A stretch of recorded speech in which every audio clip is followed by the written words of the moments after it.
Everyone, हमारे YouTube channel unique home tutor पर आपका स्वागत है। जैसा कि आपने देखा होगा, हमारे चैनल पर बेसिक मैथ, सीडीपी और साइंस की वीडियोस अवेलेबल हैं।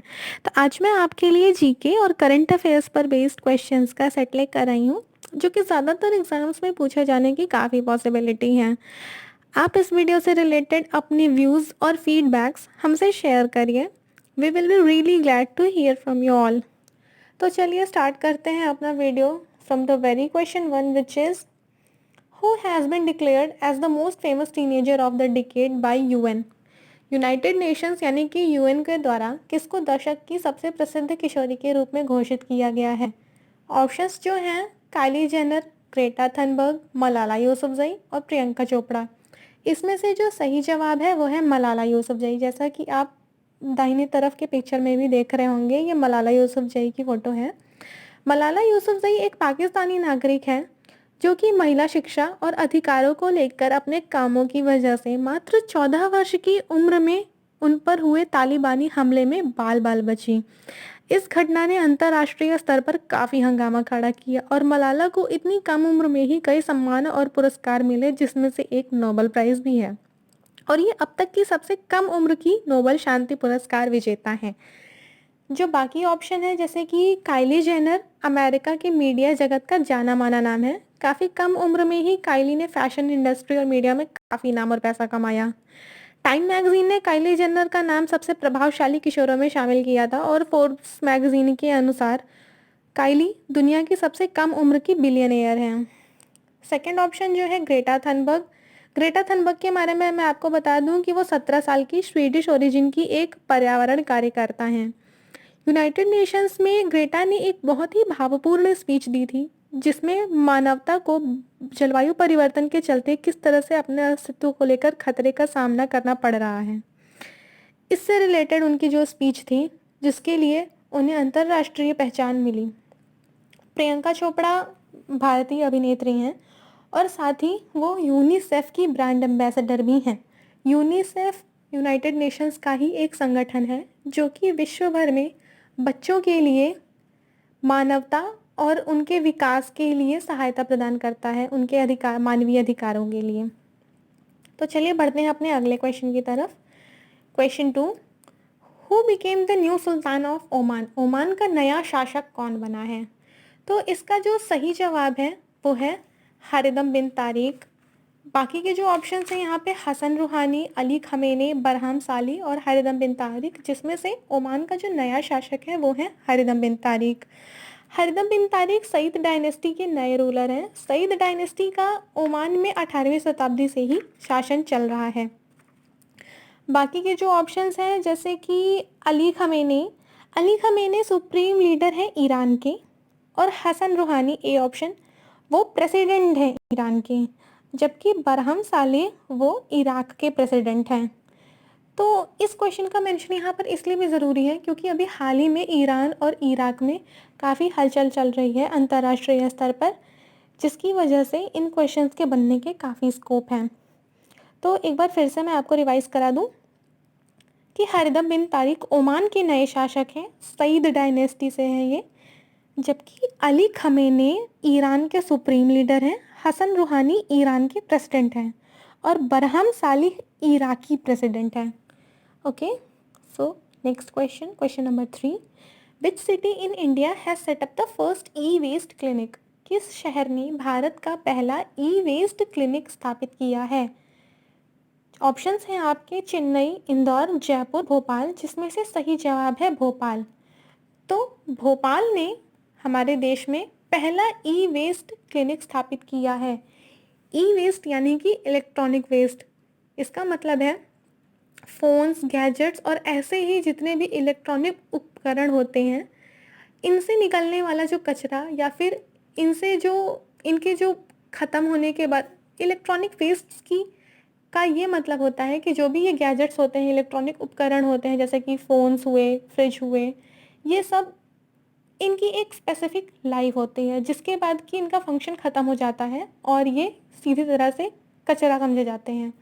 अब जिस तरह से घरेलू कचरे का निस्तारण ज़रूरी है, उनका छांटना, उनका रिसाइकल करना ज़रूरी है, उसी तरह से इलेक्ट्रॉनिक वेस्ट का भी निस्तारण बहुत ज़रूरी होता है, क्योंकि इलेक्ट्रॉनिक वेस्ट ज़्यादातर कई तरह के टॉक्सिक्स बनाता है और क्रिएट करता है, जिसकी वजह से पर्यावरण को भी काफ़ी नुकसान होता है। तो इन्हीं के निस्तारण के लिए जो सेटअप्स बनाए जाते हैं उन्हें ई वेस्ट क्लिनिक कहा जाता है। तो भारत का पहला ई वेस्ट क्लिनिक जिस शहर में स्थापित हुआ है वो शहर है भोपाल। भोपाल जो कि मध्य प्रदेश में स्थित है। एक और ऑप्शन जो है यहाँ पर इंदौर। इंदौर भी हालांकि मध्य प्रदेश में ही है, पर आप इंदौर से कंफ्यूज ना होइएगा, इंदौर क्लीनेस्ट सिटी है, जबकि पहला ई वेस्ट क्लिनिक भारत का भोपाल में है। Okay, next question. Question number 4, recently which Indian city has been listed in UNESCO world heritage city. हाल ही में किस भारतीय शहर को यूनेस्को ने वर्ल्ड हेरिटेज सिटी का दर्जा दिया है। वर्ल्ड हेरिटेज सिटी और वर्ल्ड हेरिटेज साइट में थोड़ा अंतर होता है। वर्ल्ड हेरिटेज साइट किसी सिटी के अंदर एक जगह हो सकती है, कई बार कोई जंगल या फिर किसी एक इमारत को भी वर्ल्ड हेरिटेज साइट का दर्जा दिया जाता है, जो कि सांस्कृतिक अपनी पहचान रखता है, एक अलग महत्व रखता है। लेकिन जब हम वर्ल्ड हेरिटेज सिटी की बात करते हैं तो इसका मतलब उस पूरे के पूरे शहर को ही, किसी एक पूरे शहर को ही सांस्कृतिक दर्जा वर्ल्ड हेरिटेज सिटी की तरह माना जाता है। और जैसा कि आप पिक्चर में देख पा रहे होंगे, जी हाँ, जयपुर का ये पिक्चर है, जयपुर जिसको कि पिंक सिटी भी कहते हैं। तो जो आपके 4 ऑप्शंस हैं, जयपुर, शिमला, वाराणसी, खजुराहो, तो हाल ही में जिस भारतीय शहर को यूनेस्को ने वर्ल्ड हेरिटेज सिटी का दर्जा दिया है वो है जयपुर। ओके, इनमें से जो बाकी ऑप्शंस हैं जैसे कि खजुराहो, खजुराहो मंदिरों का शहर कहलाता है, खजुराहो भी मध्य प्रदेश में स्थित है। वाराणसी, वाराणसी भी सांस्कृतिक महत्व रखता है, पर्यटन के लिहाज से काफ़ी फेमस है, टूरिस्ट अट्रैक्शन है काफ़ी बड़ा। शिमला, वहाँ पर भी काफ़ी बड़ा, काफ़ी बढ़िया और काफ़ी अच्छे टूरिस्ट डेस्टिनेशंस हैं। और शिमला में भी कई ऐसी जगहें हैं जो कि वर्ल्ड हेरिटेज साइट हैं। पर जो वर्ल्ड हेरिटेज सिटी का हाल ही में जिस भारतीय शहर को दर्जा दिया गया है यूनेस्को के द्वारा वो है जयपुर। तो चलिए next question, question number 5, India shares maximum boundary length with which country. Bharat सबसे ज़्यादा किस देश के साथ अपनी अंतर्राष्ट्रीय सीमा साझा करता है। ऑप्शंस जो हैं आपके नेपाल, पाकिस्तान, बांग्लादेश और चीन।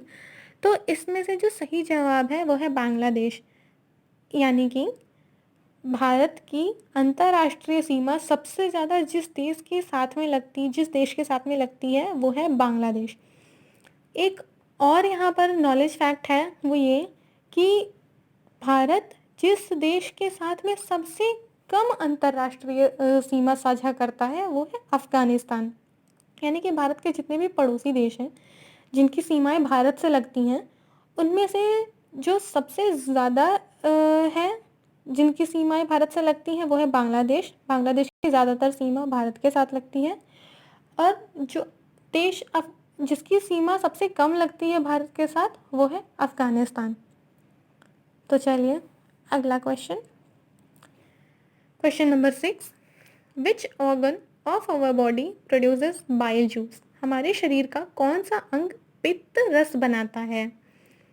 ये थोड़ा सा ट्रिकी क्वेश्चन इसलिए है क्योंकि ज़्यादातर लोग कंफ्यूज होते हैं यकृत और पित्त की थैली में। मैं आपको बता दूं, हमारे शरीर का वो अंग जो कि बाइल जूस यानी कि पित्त रस का उत्पादन करता है वो है यकृत।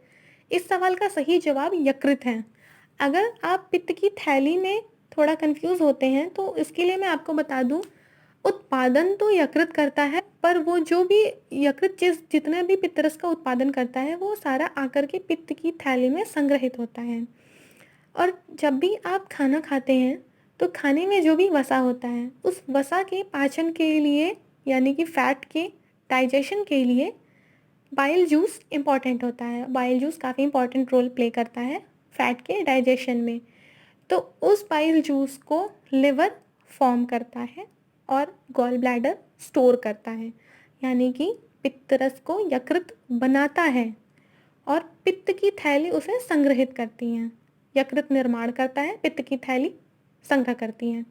जो बाकी के ऑप्शंस हैं जैसे कि पैनक्रियाज और स्टमक, इनका पित्त रस से कोई भी संबंध नहीं है। पैनक्रियाज अलग ही डाइजेस्टिव जूसेस और एंजाइम्स बनाती है, यानी कि पाचक रस और पाचक एंजाइम बनाता है। स्टमक में अलग पाचक क्रिया चलती है, लेकिन इन दोनों का ही पित्त रस से कोई संबंध नहीं है। Next question, what is the new currency of Iran? Iran की नई मुद्रा अब क्या है? हमारे यहाँ पे रुपया चलता है मुद्रा के लिए, उसी तरह से ईरान में पहले रियाल चला करता था। तो नई मुद्रा अब क्या है? तो जवाब ये है तोमान। पहले रियाल चला करता था पर अब उसे बदल करके तोमान किया गया है। अब नई मुद्रा जो ईरान की है वो तोमान है, पहले रियाल हुआ करती थी। एक फैक्ट यहाँ पर एक और है, कुवैती दिनार एक मुद्रा है जिसका कि इस समय यूएस डॉलर के अपेक्षा सबसे स्ट्रॉन्ग है। बाकी देशों, जितने भी देश हैं इस समय वर्ल्ड में, बाकी सारी कंट्रीज़ के जितनी भी करेंसीज़ हैं उन सब में से कुवैती दिनार यूएस डॉलर के अगेंस्ट में स्ट्रॉन्गेस्ट वैल्यू रखता है। तो चलिए, ये तो था एक सिंपल सा फैक्ट। ईरान की नई मुद्रा अब है तोमान, पहले हुआ करती थी रियाल। और कुवैती दिनार ये ईरान की मुद्रा नहीं है, ये दूसरे देश की मुद्रा है। कुवैती दिनार नाम से ही आप समझ रहे होंगे, कुवैत में चलती है। कुवैत की मुद्रा है कुवैती दिनार, और यूएस डॉलर के अगेंस्ट में ये स्ट्रॉन्गेस्ट करेंसी है इस समय पूरे वर्ल्ड में। Next question, H1N1 virus is sometimes mentioned in the news with reference to which one of the following disease? यानी कि अक्सर समाचार में H1N1 विषाणु का जिक्र होता है। यह विषाणु किस रोग के लिए जिम्मेदार है? तो जो ऑप्शंस हैं आपके एड्स, बर्ड फ्लू, डेंगू और स्वाइन फ्लू, इनमें से सही जवाब है स्वाइन फ्लू। यानी कि H1N1 विषाणु जो रोग कॉज करता है, जो डिजीज़ कॉज करता है, वो है स्वाइन फ्लू। पिक्चर में भी आप देख रहे होंगे, पिग यानी स्वाइन यानी सुअर का यहाँ पर पिक्चर है। सुअर के लिए एक इंग्लिश वर्ड स्वाइन भी है। तो H1N1 वायरस, H1N1 विषाणु स्वाइन फ्लू नाम का रोग कॉज करता है, नाम के रोग के लिए जिम्मेदार है। बाकी के जो ऑप्शंस हैं, जैसे मैं आपको बता दूं, एड्स जिस वायरस की वजह से होता है उसे HIV वायरस कहते हैं। HIV यानी कि human immuno deficiency virus. Bird flu भी एक वायरस की वजह से ही होता है, वो वायरस का नाम है H5N1। डेंगू भी वायरस की वजह से होता है, फ्लैवी वायरस। और स्वाइन फ्लू जो होता है वो H1N1 वायरस की वजह से होता है। सबसे पहले ये देखा गया था कि जो भी लोग सुअरों के रख रखाव, उनके बाड़ों के संचालन के लिए जिम्मेदार होते हैं, जो भी उनके संचालन में लगे होते हैं, जो भी इंसान, सबसे पहले उनमें ही इस बीमारी को रिपोर्ट किया गया था। सबसे पहले उनमें ही ये बीमारी देखने को मिली थी। तो ये जितनी भी बीमारियां हैं ये सब संक्रामक बीमारियां हैं। और जैसा कि आप देख रहे होंगे यहाँ मोस्ट राइट में ब्लू और वाइट PPE किट्स आप देख सकते हैं, इनका भी आजकल काफ़ी जिक्र सुनने में आता है न्यूज़ में। तो PPE किट्स जिसका कि फुल फॉर्म है पर्सनल प्रोटेक्टिव इक्विपमेंट किट्स। जब भी आप किसी संक्रामक रोग यानी इन्फेक्शियस डिजीज़ से रिलेटेड कोई स्टडी या फिर इन्फेक्शियस डिजीज़ से ग्रस्त किसी भी इंसान के उपचार में लगे होते हैं या फिर किसी भी ऐसे रिसर्च में लगे होते हैं, तो ये सूट्स आपके लिए काफ़ी उपयोगी होते हैं। ये आपको उन वायरसेस से एक फिज़िकल शील्ड प्रोवाइड करते हैं, उन विषाणुओं से आपके शरीर को एक शील्ड देते हैं, उनसे सीधे सीधे आपके शरीर के संपर्क में आने से, उन वायरसेस को आपके शरीर में संपर्क में आने से रोकते हैं। Next question number 9, deepest point in water on earth. पृथ्वी का सबसे गहरा स्थान पानी में कौन सा होता है? जैसा कि आप जानते होंगे, जो समतल भूभाग है, जो प्लेन होते हैं, प्लेन्स के ऊपर जो हाइट्स होती हैं उन्हें आप पर्वत कहते हैं, माउंटेन्स कहते हैं। प्लेन्स के नीचे जो भी डेप्थ्स होती हैं, गड्ढे होते हैं। और ऐसे ही जब आप पानी किसी भी ओशन में, किसी भी नदी में पानी की सतह देखते हैं, पानी की सतह से नीचे जितनी भी नीचे गहरे जाने पर जो ज़मीन मिलती है, उन ज़मीन में के भी अंदर गड्ढे पाए जाते हैं। तो ऐसे ही गड्ढों को ट्रेंच कहा जाता है। हमारी पृथ्वी का ज़्यादातर क्षेत्र पानी से घिरा हुआ है। बहुत ही कम भूभाग ज़मीन है, लैंड होता है। इसी पानी से घिरे क्षेत्र को 7 महासागरों में बांटा गया है। तो इन्हीं महासागरों में ऐसे काफ़ी डीप, काफ़ी गहरे ट्रेंच पाए जाते हैं, गड्ढे पाए जाते हैं, जिनका कि नाम भी रखा गया है उन। तो जैसे कि जो सबसे गहरा स्थान पानी के अंडर वाटर, जो सबसे डीपेस्ट पॉइंट है ऑन आवर अर्थ, वो जवाब है मारियाना ट्रेंच। जो 4 ऑप्शंस हैं यहाँ पे, Mariana trench, Milwaukee depth, Sunda deep और लिथके डीप। तो इस क्वेश्चन का आंसर है Mariana trench is the deepest point in water on earth. Mariana trench Pacific ocean यानी कि प्रशांत महासागर में स्थित है। सेकेंड ऑप्शन जो कि मिल्वॉकी डेप्थ है, ये अटलांटिक महासागर में स्थित है। Sunda deep, third option, Sunda deep Indian ocean में स्थित है, यानी कि हिंद महासागर में। और लिथके डीप आर्कटिक महासागर में स्थित है। तो चलिए अब बढ़ते हैं इस वीडियो के लास्ट क्वेश्चन की तरफ। Question number 10 which is bat comes under what category. चमगादड़ कौन से श्रेणी में आता है। आपके ऑप्शंस है अल्ट्रासोनिक, इंफ्रासोनिक, ए और बी दोनों, यानी कि अल्ट्रासोनिक, इंफ्रासोनिक बोथ, या फिर फोर्थ ऑप्शन कोई भी नहीं। तो बैट यानी कि चमगादड़ अल्ट्रासोनिक कैटेगरी में आता है। देखिए, सारे भी जीव जंतुओं के लिए एक ऑडिबल रेंज यानी कि श्रव्य श्रेणी होती है 20 हर्ट्ज से लेकर के 20,000 हर्ट्ज। ये हम इंसानों के लिए है। हम इंसान 20 हर्ट्ज से शुरू होकर 20,000 हर्ट्ज तक की फ्रीक्वेंसी की ही आवाज़ें, इतनी ही फ्रीक्वेंसी के श्रव्य तरंगों को सुन सकते हैं। लेकिन कुछ जीव जंतु ऐसे भी होते हैं जो इससे ज़्यादा या इससे कम की आवाज़ें सुन सकते हैं, जैसे कि चमगादड़। चमगादड़ 20,000 हर्ट्ज से भी ज़्यादा की आवाज़ सुन और निकाल सकता है, इसीलिए वो अल्ट्रासोनिक श्रेणी में आता है। ऐसे जीव जंतु जो 20,000 हर्ट्ज से ज़्यादा सुन सकते हैं, 20,000 हर्ट्ज से ज़्यादा की आवाज़ को अल्ट्रासोनिक कहते हैं। तो इसीलिए ये अल्ट्रासोनिक साउंड को सुनने वाली कैटेगरी में आते हैं चमगादड़। ऐसे जीव जंतु जो 20 हर्ट्ज से कम की आवाज़ सुन सकते हैं, जो श्रव्य श्रेणी है आपकी 20 हर्ट्ज से लेकर के 20,000 हर्ट्ज। तो जो मैक्सिमम लिमिट है 20,000 हर्ट्ज, उससे ज़्यादा जो सुनते हैं वो अल्ट्रासोनिक कहलाते हैं। और जो 20 हर्ट्ज है मिनिमम लिमिट इंसानों के लिए 20 हर्ट्ज, उससे भी कम जो सुनते हैं, उससे भी कम की आवाज़, 20 हर्ट्ज से भी कम की आवाज़ जो सुन सकते हैं जो जीव जंतु, वो इंफ्रासोनिक कैटेगरी में आते हैं। यानी 20 हर्ट्ज से कम की आवाज़ इंफ्रासोनिक कहलाती है। तो ऐसे जीव जंतु जो इससे कम की आवाज़ सुन सकते हैं वो इंफ्रासोनिक कैटेगरी में आते हैं। जैसे कि मैं आपको एग्जांपल बता दूं, व्हेल मछली, एलिफेंट यानी हाथी, हिप्पोपोटामस और राइनोसोरस। और भी कई नाम हैं, लेकिन आप इन 4 नामों को याद रखिए। व्हेल मछली, एलिफेंट यानी हाथी, हिप्पोपोटामस और राइनोसोरस यानी कि एक सींग वाला गैंडा। ये ऐसे जंतु हैं जो कि इंफ्रासोनिक साउंड को सुन सकते हैं।